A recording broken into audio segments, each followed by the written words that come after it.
Hello, my name is Michael Albert, and this is episode 7 of the podcast Revolution Z. First, however, a brief appeal. If you like the podcast, if you'd like to support the podcast, if you'd like Revolution Z to grow and to diversify, you can help us at our Patreon page, which is at www.patreon.com/revolutionz. And now, on to the episode, which is titled, Who Decides What? In prior episodes, Revolution Z has addressed the need for vision. We laid an ethical foundation for assessing vision. We discussed what should determine people's income in a worthy economy. We decided on, or we proposed, duration, intensity, and onerousness of socially valued work. And we discussed issues of property as well. Who should own what? Whether ownership should even exist of productive assets, workplaces, and resources, and the like. I hope that content has been helpful. At the outset, to help orient our task, I ethically advocated, among other values, the idea that everyone should have a say in decisions in proportion as they are affected by the decisions. If you're affected more, you have more say. If you're affected less, you have less say. And elaborating on that desire will be our focus for this time. The claim is that in a worthy economy, a worthy society, decisions affecting only me, I should make unilaterally. What color socks I wear in the morning, I should decide alone. Whether I should have a picture of a spouse on my desk at work or in the wall at work, that again, I should decide. Decisions equally affecting all members of a group, and not others outside the group should make unilaterally, each member having an equal say. Perhaps a work team's daily schedule, for example. But complicating matters in a group that's making decisions, if I am more affected, I should have more say. Imagine a group of people deciding whether or not to go to a movie. One person proposes a movie. 3 really like it, but the 4th says, I saw that. That would be horrible for me. Okay, that person has more say because it affects them so much. That's typical behavior. They move on for another movie and they get an agreement. Imagine a workplace and it's hiring people. It might be that the work team handles this by one person, one vote, except for one thing. If somebody is hired who somebody in the work team can't get along with, it would really adversely affect that person. So in that case, that person would have more say. That's the broad idea. People should be able to express their desires and their preferences, but more, when somebody is seriously affected by a decision, they should have more say in that decision than people who are less affected. I called the approach to decision-making self-management, and I proposed it as a value to guide our efforts at conceiving social vision for a better society. I claimed that a society that attains self-management is better for that fact. I claim that a society that deviates from self-management is worse for that fact, and the more it deviates, the worse it is. If you consider our current society, it's obviously less worse than, say, a brutal dictatorship, but it is still quite horrible. In our society, in workplaces, most people have no say at all in what is going on. The decisions are made entirely by management and by owners and by pressures from the broader society. But the actual worker who's doing the work basically follows orders. Regarding political decisions, it's really not much different. Who runs is largely determined by vast political parties and their donors, their investors, the people who buy the outcome. The average person has very little say in that. Even in primaries, the will of the populace can be overthrown by various means, as we've seen in recent elections. But more important even than elections, once people are in office, they operate virtually insulated from the public.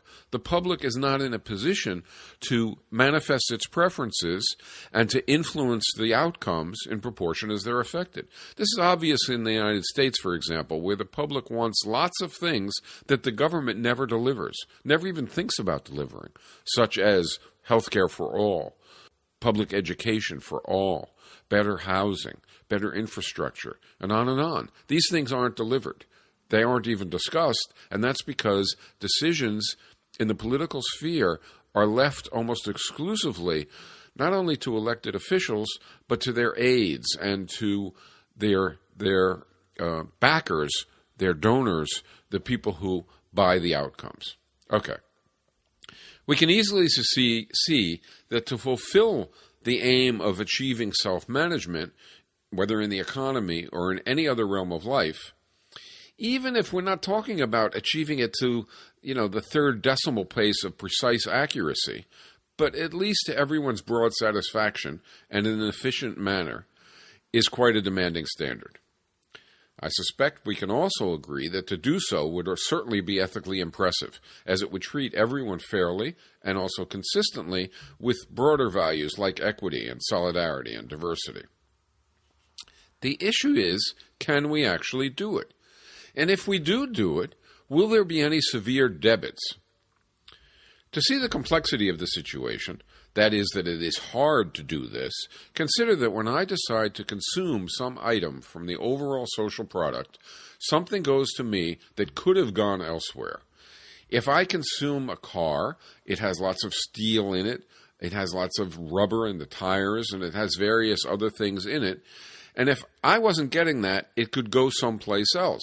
Therefore, it affects other people. If you think about the total of cars going to people, if that total wasn't going to people, then all that material and all those resources and all the labor that went into it could go to something else, like really good public transportation or better housing, and so on and so forth.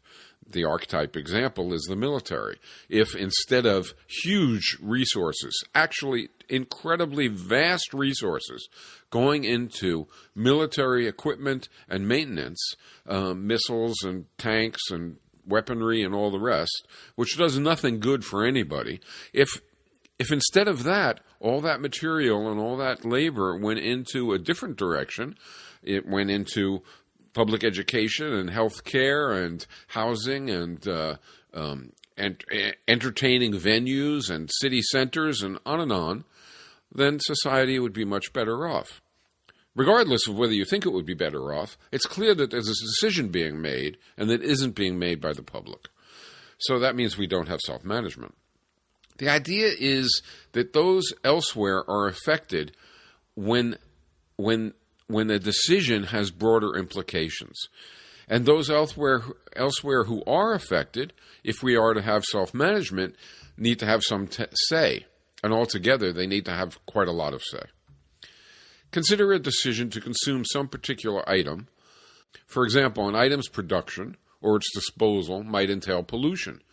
The pollution might affect people elsewhere, perhaps slightly for each, but a lot in total. Again, to have self-management in the workplace that's producing that polluting material has to have some say in the decision to do so, and altogether a whole lot of say. Is the benefit of doing that production worth the cost in terms of the pollution effects upon people?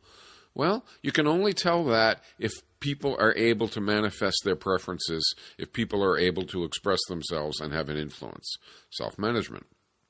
Another example. If I decide to wear my black socks tomorrow and not my blue ones, for all intents, that choice just affects me. So I should decide dictatorially. No one else should get much or even any say in that decision. When a decision is implications are narrowed to one or two or three people, then they should be the ones deciding, and that's it. But if I decide to buy a whole lot of socks, that does have tiny outward effects. So others should impact that decision, however minimally, not just me. If the whole society decides all of a sudden to buy tons of socks, well, that affects everyone significantly because it would affect the availability of other clothing, because of all the resources and labor it would use. Suppose I decide to consume some of my audio equipment ferociously loudly. That, too, might affect others who should have some say, and perhaps a lot of say, and maybe even veto power, depending upon how loud we're talking about. If a workplace is spewing fumes that contribute to global warming, and that threatens extinction, somehow all those who will suffer, which is virtually everybody, needs to have their preferences count. These are all manageable complexities, I will in time argue, So far, there's no reason to believe that. But for now, let's start a bit simpler. Consider a workplace. Within a workplace, we can see that how a work team allocates its time and arranges and conducts its activities, assuming the team operates in accord with broader agreed decisions taken by the whole workplace or by the whole society. For example, prior decisions about the timing of holidays, the length of the workday, and the level and character of workplace product and output is largely or even completely the team's choice. In other words, if in a workplace it's decided in concert with consumers how much is going to be produced and various things concerning those outside the workplace, and then the workers have to decide, okay, what schedule are we going to work on to produce that much? How are we going to organize ourselves to produce that much? How are we going to interact together? What are we going to do each day to produce that much? Well, those decisions are up to them. Within a team, what affects only them is theirs to decide. Within a team, however, if someone is dramatically affected by some aspect, according to our self-management ethic, she should get more say about that. To achieve self-management, where different levels of impact are accorded in the decisions, some decisions may best be taken by one person, one vote majority rules, because everyone is comparably affected. But other decisions may best require 2/3 to pass, or even a variant of consensus in cases where anyone might be horrendously adversely affected, so everyone should have a veto. Some decisions will have more time set aside for deliberation, because that seems more suitable, especially deliberation about dissenting views. Maybe hiring a new member requires, which means the team has agreed that it requires, 2/3 to pass, but also that anyone can veto. I was once in an organization called South End Press where that's basically the way we operated regarding hirings. It turns out that with a self-management view, diverse ways of tallying preferences are just methods that we judiciously choose to best approach self-management. In other words, self-management is the principle, not one person, one vote majority rules, not consensus, and not any other method serving self-management. We choose among deliberation and voting procedures so as to best attain self-management, at least as best we can, not because one or another option is always superior. In other words, we don't always have one person, one vote majority rules, because one person, one vote majority rules is an absolute that we must always respect. We have it only if it is the best way to attain, or at least to best approximate, self-management for all who are affected by the decision. One person, one vote majority rules of everyone on my work team about my choice of socks would be idiotic. One person, one vote, 3/4 support required for a new hire, but anyone who feels that the proposed hire would make his or her life miserable can veto, might make excellent sense. Having different methods for different situations may seem strange, but it turns out that it is actually how caring friends or workmates most often relate to one another when we are free to do so. So it is not really as unfamiliar as an abstract description might make it seem. Again, consider the case of a group about to go to the movie.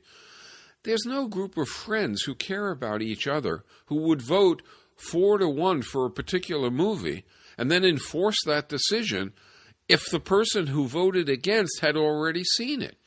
People do, in fact, understand what it means to take into account the degree to which a decision affects other people.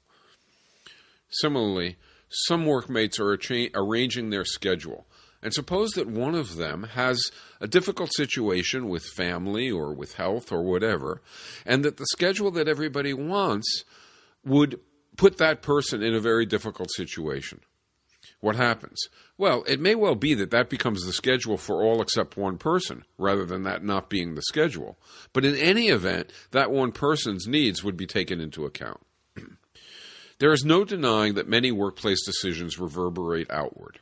What technology we employ affects what we produce and therefore what others get to consume. This affects those other people. It isn't just a matter of the effect of the technology inside the workplace. What forms of energy we use and what we do with our waste affects our neighbors, and perhaps far more widely. It isn't just a question of whether and how it affects us inside of our workplace. It affects others. If we choose to honor self-management, then workplace decisions have to be made in ways that give appropriate influence to affected workers in the specific workplace, but that also give appropriate influence to affected folks outside the workplace. For now, pending our discussion of what economists call allocation, the means by which people regulate what is produced and what is consumed and where it goes, the interactions among firms, pending our discussion of that, where we will see how broader constituencies exert a say on both the consumption and production side of issues, let's just consider folks inside a workplace. What is the implication of advocating self-management for decisions inside workplaces, assuming, for the moment, that influence from outside is well addressed by structures that we still haven't discussed? First, of course, all the workers are going to be affected by many workplace decisions, so they all together need a venue and methods by which to have their share of say. Call this venue the Workers' Council. Basically, it is the whole workforce able to meet, deliberate, and take votes when need be. Many decisions affect all workers essentially equally. For example, the length and timing of the workday. When do we have the lights on or off? What's the duration and time of breaks? How do we use air conditioning? What's the total output and therefore the total work level? And what are our norms about clothing, noise levels, or what holidays to observe? But wait just a second. Is it so obvious that all those affect everyone the same? What if those with families and those without have markedly different dependency depending on the timing of arrival and departure from work? What if some people have conditions that make air conditioning far more important for them? What if different workers of different nationalities or religions are differently impacted by holiday choices? We could go on. The answer for how to address all such variations among workforces is up to each workplace to determine. After all, they collectively self-manage themselves. Sessions of workers' councils in each workplace first arrive at various procedures that are deemed sufficient, or when possible, even ideal, for giving affected parties appropriate say in decisions. Perhaps this list of options is revisited yearly or bi-yearly, and it certainly may be different in different workplaces due to their different features and the different preferences of their workers. Some workplaces may want to emphasize one person, one vote majority rules in many more cases than another workplace, which tends to prefer options that involve differential requirements like one person, one vote, but 3/4 required, or veto allowed, and so on. But once such agreed procedures exist inside a workplace, one or more is chosen as appropriate for each new case and deliberations proceed, as do decisions. It is in everyone's interest that matters are handled sensibly, without undue time wasting and attending to the needs of all involved.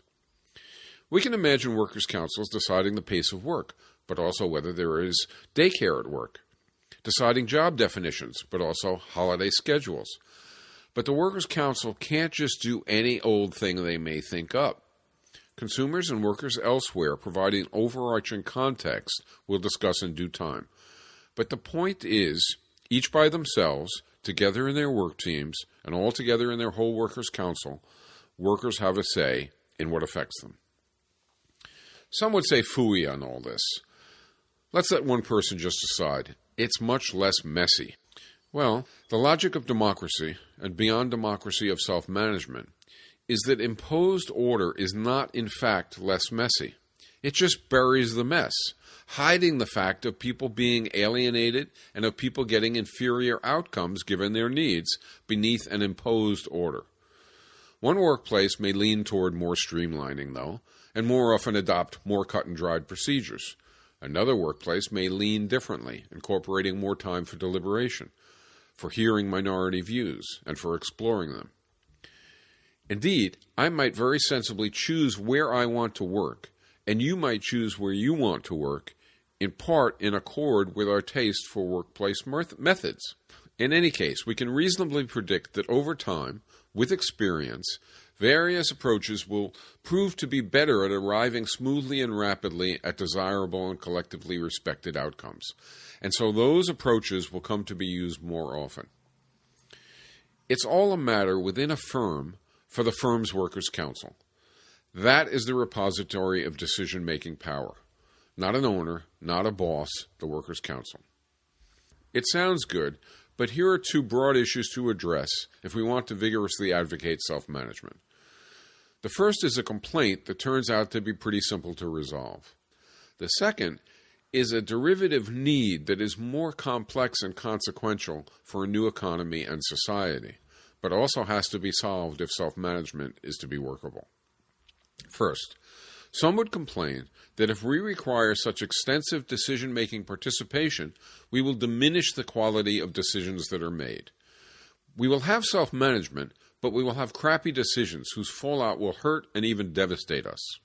In other words, this complaint says, why shouldn't Joe get more or less say, depending on how good a decision-maker Joe is? And more generally, doesn't the self-management approach undercut the benefits of expertise? The answer to this complaint is that the opinions of experts and expertise more generally are, of course, incredibly important. But the fact that Joe is an expert in, let's say, engineering or chemistry or whatever else is consequential to some decision should not convey to Joe more influence, more votes, even in a decision that quite strongly involves engineering or chemistry. Joe's expertise should certainly be consulted. We ask Joe what he thinks. We listen to his reply. But once that occurs, then Joe has a say like others, not elevated. Now imagine we're in a workplace and we're deciding to paint the walls. We're choosing between a bunch of different colored paints. Most of us prefer the yellow one. It turns out the yellow one has lead in it. Joe explains to us why this is a terrible choice. Joe doesn't get to veto it. Joe doesn't get more votes than the rest of us. But he does get time to explain to us. His expertise plays a role. And then, of course, we don't choose the yellow lead paint. We do something far more sensible. The point is, Joe is not an expert in how much a decision affects me or you, much less in how you or I feel about it. And so we have a say in the decision, due to our expertise in its effect on us. Nonetheless, we should certainly pay close attention to Joe's insights, to his expertise. It turns out, if you think about it, that each of us is the world's foremost expert in our own preferences. You know yours, I know mine. Self-management therefore looks to us, the experts, when tallying preferences. But when deliberating self-management wants inputs about the effects so that we can judge those before we arrive at our preferences, well, when possible, we get that from experts. But now let's consider a related dimension of the worry over the quality of decisions issue. Suppose that Susan has proved over time to have an incredible facility for always advocating decisions that experience shows to be wisest. Susan is a very good decision maker. Make it, Susan is simply the best in the workplace. Make it even, she is best by a large margin. Okay, in that case, why not simplify work life by having Susan make all decisions? Ignoring that the assumptions are highly unreal once we have participating prepared workers, once each is potentially bringing to deliberations and votes different experiences.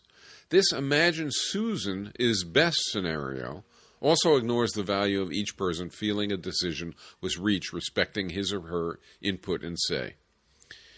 If experts not just offering their wisdom for others to evaluate and even learn from, but instead deciding outcomes is better, then that rules out not only self-management, but also even more limited democracy. The reason this argument fails is first because there is no such general and universal expertise. And second, and even more important, it is because people's exclusion from decisions creates problems far worse than a somewhat worse choice being made, even if that did happen now and then. Participation matters. The more complex issue that worries about the quality of self-management is how to ensure that all workers are prepared and able to contribute positively to decision-making. That's a real issue. For we know that if we have lots of workers who have neither the confidence, the skills, the knowledge to have sufficiently informed views to make good decisions, then their involvement will give us seriously flawed results.